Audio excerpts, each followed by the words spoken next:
Greetings, fellow wastelanders. Welcome to the apocalypse. My name is Jared Wallace, and my co-host here tonight is going to be Scott Glancy. And this is our Good evening, mutants. This is our first show here, podcast at Ground Zero. And what we're going to do is kind of introduce ourselves, introduce the show, why we're here, what we're talking about, what we're going to be talking about. So let's see here. So again, welcome to the show. Thanks for joining us if you're joining us. And if you were joining us later on by watching it record on the YouTube channel, hi to our late viewers. Again, we'll take everybody. You lazy bastards. Yes. Couldn't show up here on time. We're all very You're all very disappointed in you. Well, most of us are disappointed, you know. Just remember, when you're late, that just means there's more room in the shelter for the rest of us. Exactly. More room for food and ammo. So, like I said, this is our first show, and podcast at Ground Zero. And just to clear the air, Ground Zero has nothing to do with 9/11, which a lot of people immediately jump on. It's just that Ground Zero is the point of detonation. Actually, the way I originally came up with the idea for the name, well, I'll get into that when I talk about the podcast. Now, I'm your host, Jared Wallace, the Apocalypse Nerd, as I like to call myself, and just a real big fan of the genre. I've been from a child, and I've also always a little disappointed that the Cold War came to an end. Yes, I had to find a job. I had to find something to do with my life. You know, once the world didn't end, at the end of the Reagan era. It does continue to confound us with its lack of apocalypse, but you know, we're muddling through, yes. And we're muddling through by reading and watching and gaming as much apocalypse as we possibly can. Absolutely. Now, I myself, like I said, we're doing this podcast. We're not professional podcasters. We're just two guys who love talking about the apocalypse. Until they pay us, we're not going to be professionals. We may eventually become experienced podcasters. Yes, yeah. So that's just me in a nutshell. And my co-host here, Scott Glancy. Howdy, folks, or mutants, or wastelanders. Yeah, like Mr. Wallace, I'm another child of the 80s. Somebody who grew up basically being told any minute they're going to blow up the planet. Any minute it's all going to come crashing to a halt. And so post-apocalyptic, the genre was definitely part of our meat and potatoes growing up. It was all over television, film, fiction, and games. And took to it like a rat to a dead cheerleader or something. And it's always been something that continues to be entertaining when it's done well, and continues to horrify when it's done badly. And boy, we'll be telling you not just about the winners, but we'll be telling you about the losers that we've encountered over the years of delving into the post-apocalyptic genre. Correct. Now, what is a podcast? I already touched on that a little bit. We are going to be talking about the genre. We're two friends. Again, we have these conversations all the time. We talk on the phone. We talk about books. We talk about movies. We talk about games. Again, children of the 80s. Red Dawn was a training film. Okay, things like that. The Cold War was going to happen. There was going to be war, and you prepared for it the best that you possibly could by reading books about the apocalypse and playing Gamma World. Reading The Survivalist over and over again. Yes, John Thomas Rourke. We will talk about John Thomas Rourke. And we will. And his twin Titanic 45s with Packmar grips. Okay, we absolutely will talk about him. We will say the mantra over and over again until you're all sick of hearing it. Because, like I said, it's two guys. We talk about it a lot. So, a number of years ago, there were some similar podcasts out there, and I wasn't really satisfied with what was there. And I'm like, you know what? We could do this. We could do this better because we're more at least I feel we're steeped in the genre. We've read a lot of the same books. It helps that we're crusty old men, and grognards. In gaming terms. And as a result, we've been fiddling around with the genre for good or ill for over 30 years apiece. And a lot of the stuff that we were picking up on, in the more modern podcasts, were folks who they just didn't have the sort of the experience with some of the older examples of the genre. Exactly. Yeah, a lot of what people were talking about, they were being told. I mean, some things that I would consider basics. It's like, really, you haven't seen that yet? But Yeah, again, the idea that everybody's got. people were just discovering A Boy and His Dog, or had just discovered, Whitney Strieber's War Day, or something like that, and that always seems sort of a stunning surprise to us that someone could be such a huge fan of something like Fallout, the Fallout series, and not know what its antecedents were, not know where the jokes and the in jokes and the references came from. That this stuff didn't just spring out of nowhere. People have been musing on the apocalypse since at least Mary Shelley wrote The Last Man. Last Man, which is on my bookshelf, and I still haven't read it yet because there's a lot I haven't read. And that's I will say that, are we experts? Absolutely not. Aficionados, sure. There's a lot of stuff that I've read, I've seen, I've played, and there's also still a lot I have not seen, read, or played, or listened to, or watched. Just like Scott. But again, we feel we cover a lot of the genre. There's a lot of stuff we've covered. And as much as we hope to bring examples of the post-apocalyptic genre to you out there, things that maybe you haven't heard of before or haven't seen before, we're certainly hoping by casting our nets out there into the internet that, you guys will bring us stuff that we haven't heard of before. Exactly. We're definitely willing to listen to new things, check out new things, and we're going to have, guests. Well, let me get a little bit more to that in a minute when we get to what we're going to cover. Now, let's talk about the format and how we're doing this. Like I said, we're doing it as a video podcast because we're using the G Plus format because it's video. It records it, it posts it. It's a little bit easier, and everybody's doing it now.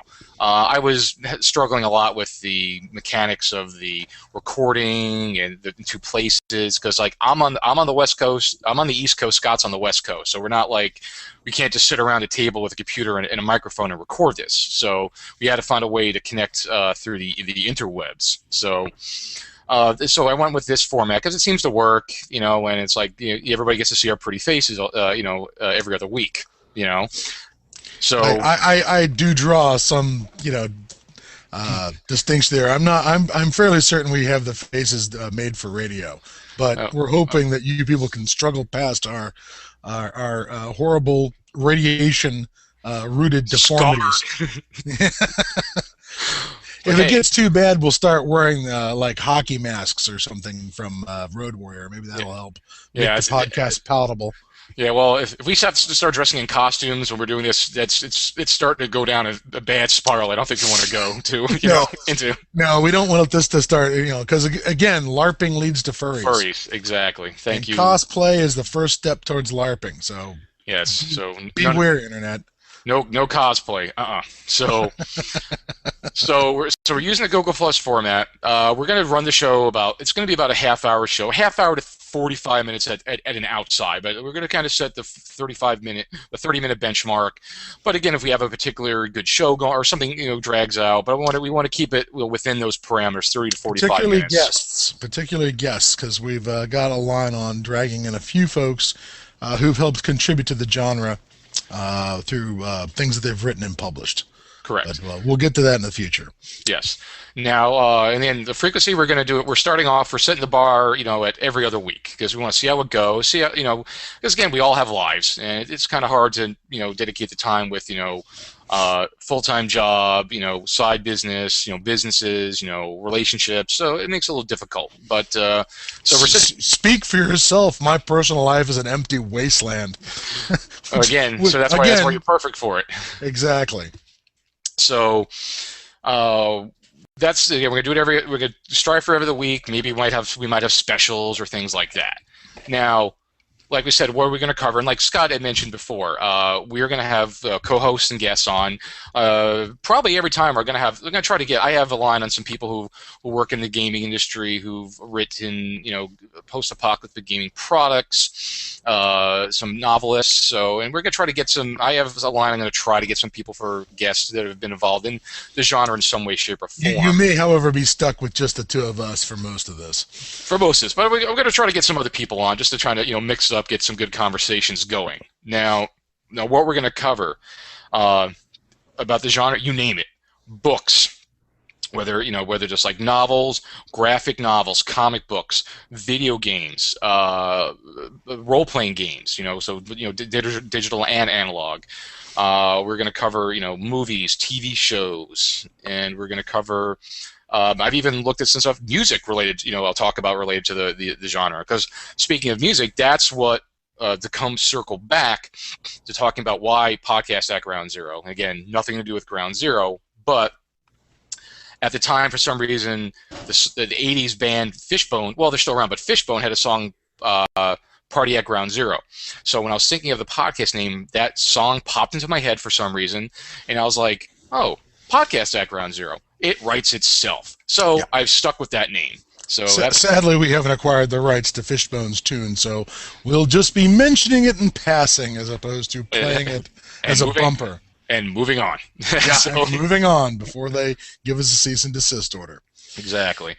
Now, so we're going to cover things, because I've read extensively books and graphic novels, and we have movies and TV shows, and again, this can be different all the time. It's going to be, like we might talk about some books, some movies, things like that. Now, we're certainly following certain products that, as they traveled from a short story that then got flushed out into a full novel, that got turned into a movie that bounced back into a comic book. I mean, right there you got first one I think of is a boy and his dog. Mm-hmm. Which has traveled through all those genres and back again. Well, it was a book. It was Harlan Ellison. Then it became a movie, and then it was done as a graphic novel by Richard Corbin, who did the art for it. And again, the story based off not just the original short story, Boy and His Dog, but also the weird little sequel that Harlan Ellison wrote, which I've never quite understood his purpose behind that sequel. It's kind of like he just said, you know what, there are not going to be any sequels, and he just murdered all the characters in the story. But okay, we all know Harlan Ellison is kind of a querulous douchebag, so I guess that's his response to fans saying, hey, we'd like to see some more stories about Vic and blood. Yeah, exactly. Well, that's I always remember back in the was it the 90s? Like, I think it was on the Sci-Fi Channel. He used to have these little snippets, like in between little bumper things, where he would sit down and talk, and he would like rant about something for like a minute or two, and this was like, I was like, man, this guy's such a a-hole, He's made a career out of it, though. I mean, it's a point of pride with Harlan Ellison to be as douchey as possible at all times. Yeah, he's good at it, I mean, you go with your strengths, It's not like...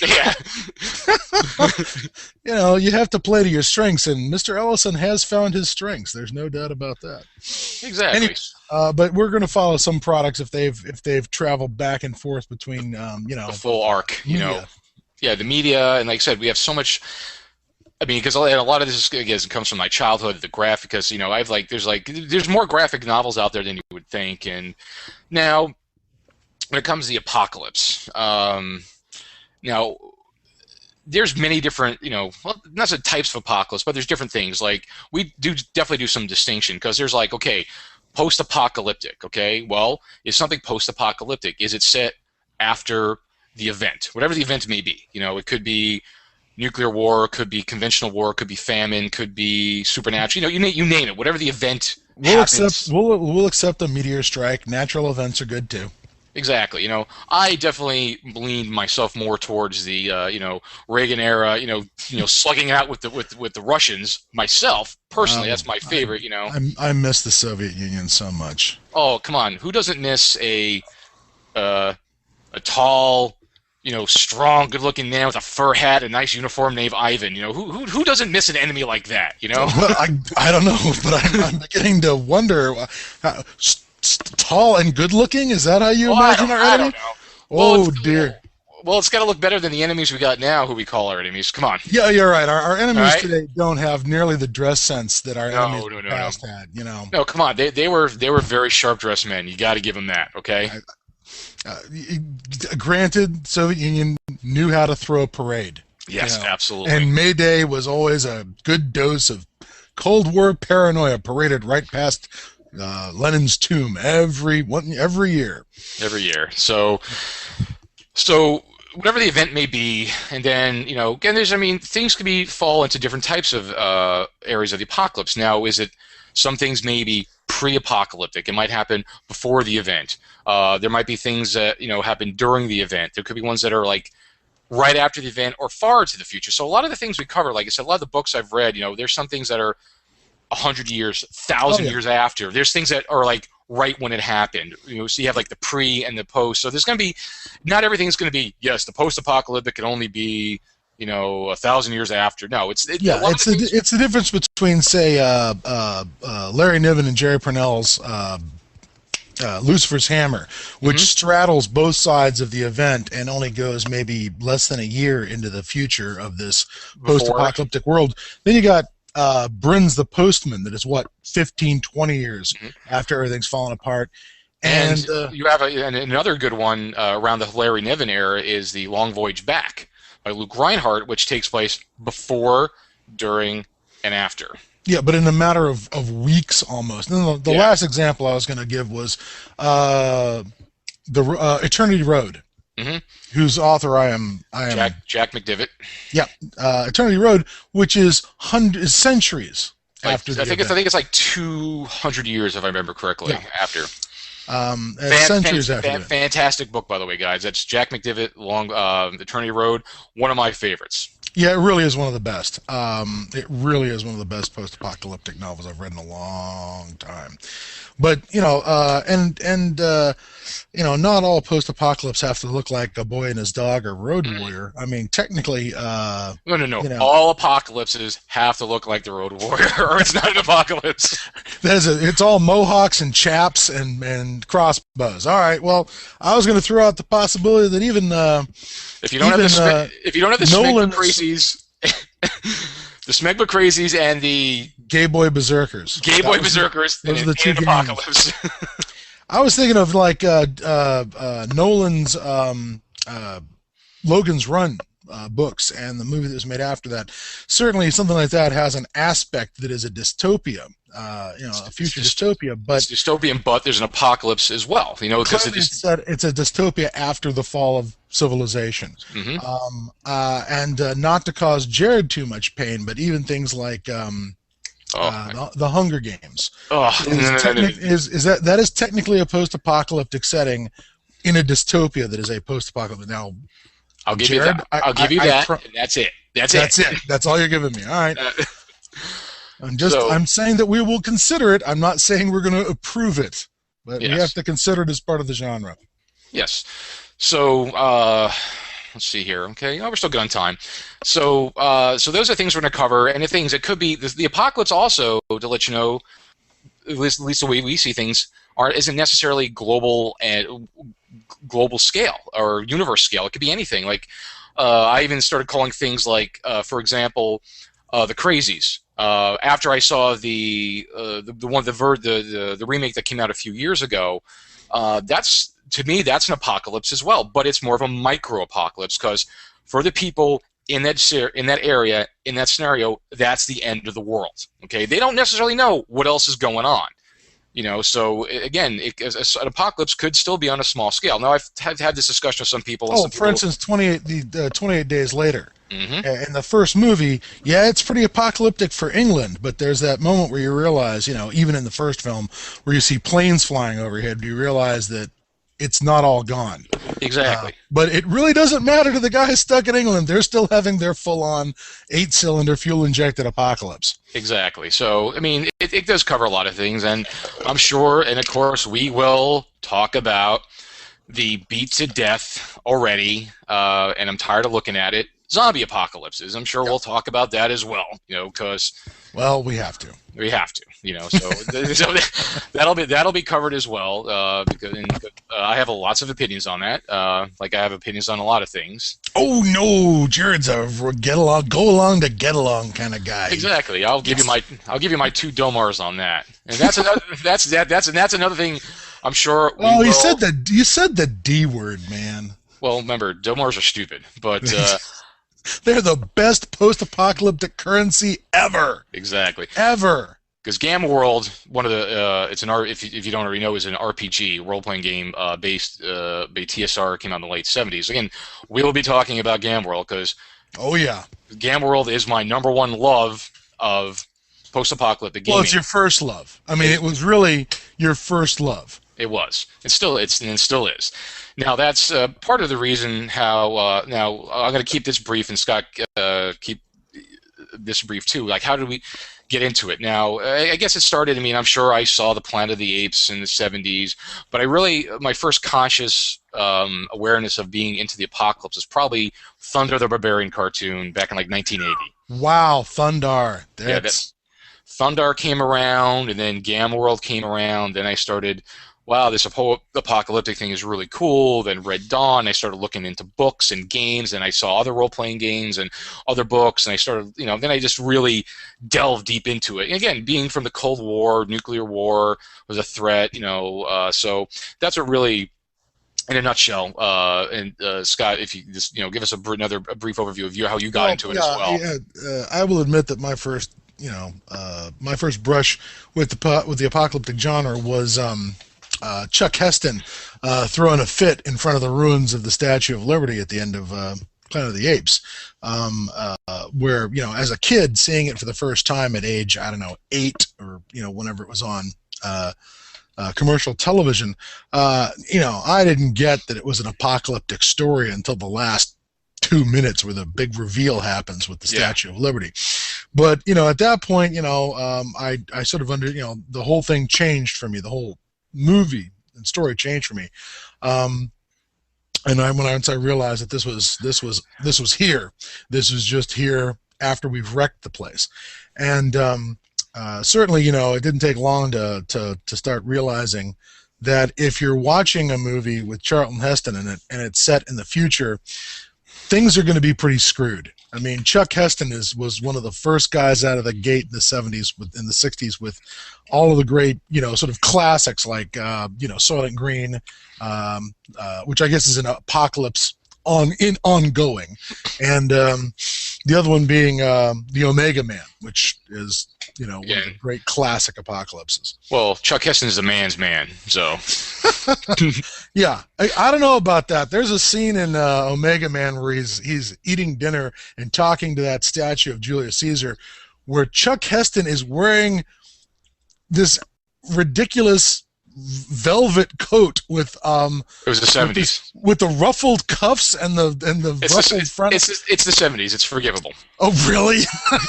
I don't know. I was he was more manly running around in a loincloth in Planet of the Apes, but that ruffly outfit that had me nervous. I mean, later he picks up a BAR with a night scope and shoots some mutants. But he does you got to take a couple of points away for the ruffle cuffs. That's true. Well, when we analyze that film, we'll talk about that. So, all right, now, just to give, because we're coming close to the bottom of the hour, so I want to talk about a couple more things here. Details. Okay, now, as you see, the URL, and if you're watching this, you're aware of the blog, podcast@groundzero.com. Now, that's going to be the main hub for everything. There's links that connects to all the different social media, like our Facebook page, Twitter account, Pinterest, and the Google Plus account and the YouTube account. Things I'll be doing, like on the YouTube account, the podcast will be archived there. Plus, as I find cool things or videos, I'll post those there as well. Now, the Facebook page is, because everybody's got a Facebook page, so that'll, help with communication. Twitter. everybody. The Twitter account. A lot of the things that I post on the blog do repeat onto the Twitter and the Facebook account, but I'll probably, as I see things, post things on the Twitter account. There's a feed on there. So they're all kind of interconnected, but there's links to it all there. I set up the Pinterest account to post up what I call visions of the apocalypse. All kinds of imagery and things that I find. The blogs, I'm still kind of tweaking that a little bit, but I'm gonna have everything linked out, and connected for the images. There's also a section on there called "On the Road with Ground Zero," which is going to be something I'll talk about here in a second. So that's our main hub. That's where everything's going to be. It also has posted on there what I'm currently reading as a post-apocalyptic novel. It also links back to The Apocalypse, which is on the Goodreads account for Podcaster Ground Zero, which is a list of all the different post-apocalyptic books that I've read, and I'm going to get the Mr. Glancy's added there as well. So you'll see this full comprehensive list of all the different post-apocalyptic books and graphic novels that we've read. So it's a work in progress, and we're continually adding things on there. But they said that's going to be the main hub to see everything. And you could always contact, if you need to contact us, you could contact us on the, we have the Google Plus account, which I don't look at that much, to be honest with you, but more like the Facebook account. You could contact us or just email through show@podcast@groundzero.com. So it's a social media full court press. Oh my God, it's insane. I don't have time for all this crap. Okay, but I'm doing it anyway. That's the mistake. They say the job, the girlfriend. These are things that are just getting in the way. Exactly. Of the apocalypse. Of course, completely. So now. Future shows. I talked about one of the future shows we're going to be doing is I've done a road trip, a couple of road trips, one with Mr. Glancy, one without him, to post-apocalyptic locations throughout the country. Okay, like we went to a Titan I missile silo out in Odessa, Washington. So one of the shows we're going to be talking about some of these trips we've made and what we saw. I'm going to post pictures of it. I've got a little video of it. I also did a trip out to the abandoned Pennsylvania Turnpike out in Pennsylvania, of course, and there's some local places I'm going to be visiting, and as these come along, I'll post pictures and any videos, and we'll talk about them on the show, or maybe we'll do a special episode if it's something spectacular.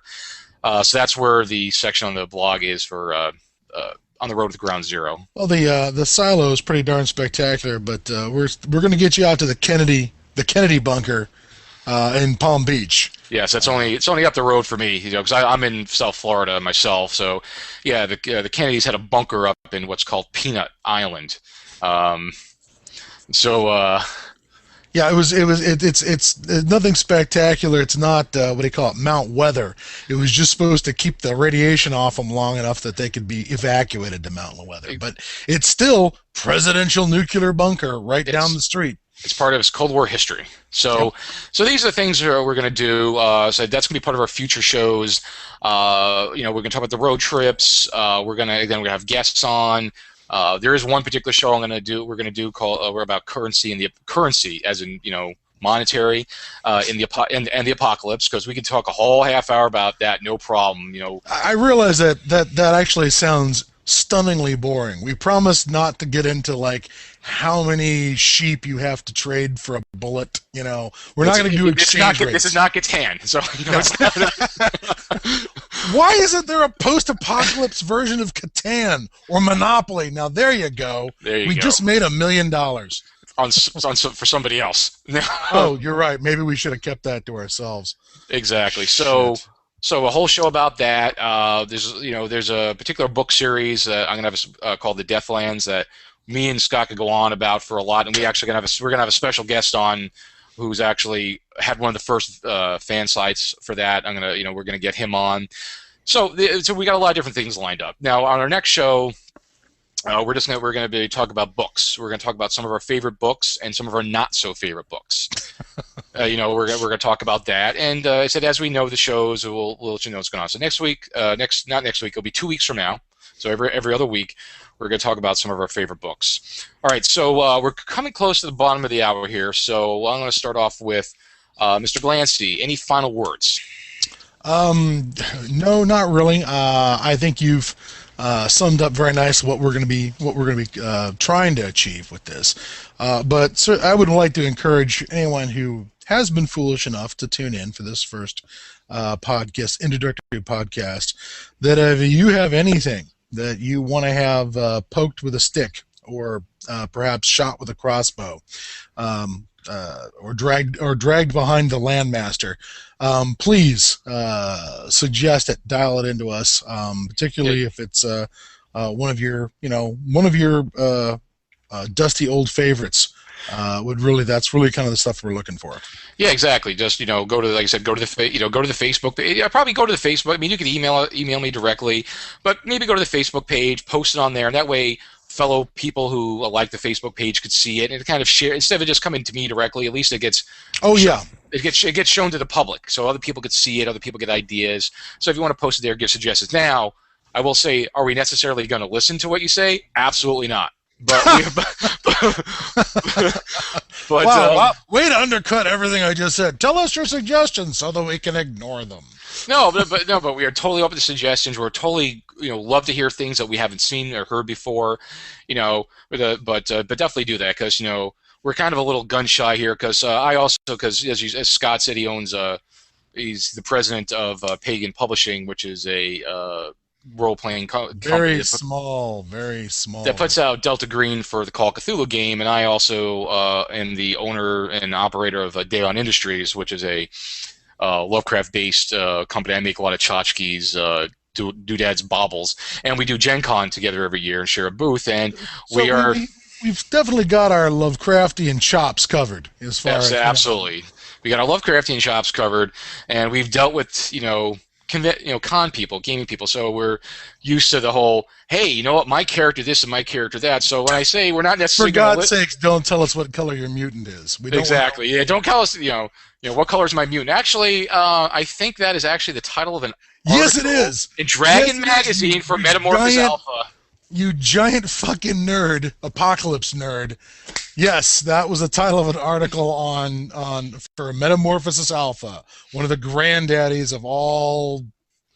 Well, I don't know about a post-apocalyptic exactly. I guess it counts. Hell, yeah. Orphans of the Sky is post-apocalyptic. Mm-hmm. Absolutely. Yep. Absolutely. So yes. So did I just earn some apocalypse cred with you? And some serious nerd cred on both counts. Excellent. Absolutely. So again, so that's what we were going to do. And my final words, like I said, we appreciate if you're tuning in and listening now, or if you're even listening to it later.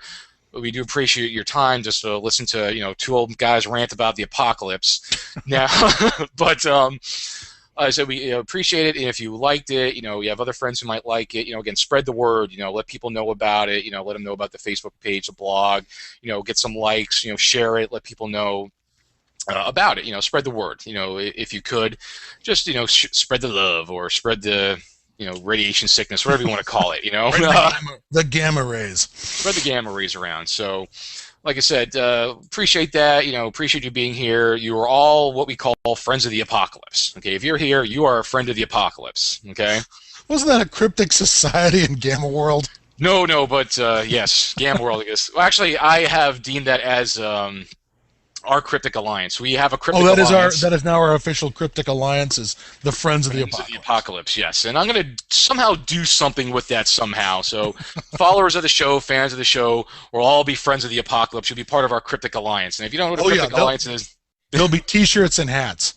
Possibly coffee mugs. Maybe. So we're going to do something with that. So we're all Friends of the Apocalypse now. And we appreciate that. And that is it. Again... thank you, Scott, for sharing your time with me and the public. Thank you for actually doing everything else, because I want to point out that I've done nothing except turn up at 6 o'clock, Pacific Standard Time. That's it. That's all I did. Jared Wallace did everything else. So all complaints should be directed to him and not to me. Yeah, because Jared's the control freak, but won't let me do anything. A little bit. But anyways, yeah, we'll have something meatier for you guys next time. And again, we intend to keep these to down to 30-minute chunks so that they'll be easily digestible. And next time we'll start on some of our favorite bits of post-apocalyptic books and novels. There you go. Okay, again, thank you, everybody. We will be signing off. Scott, good night. And Friends of the Apocalypse, good night. We will see you in the Wastelands. Good night.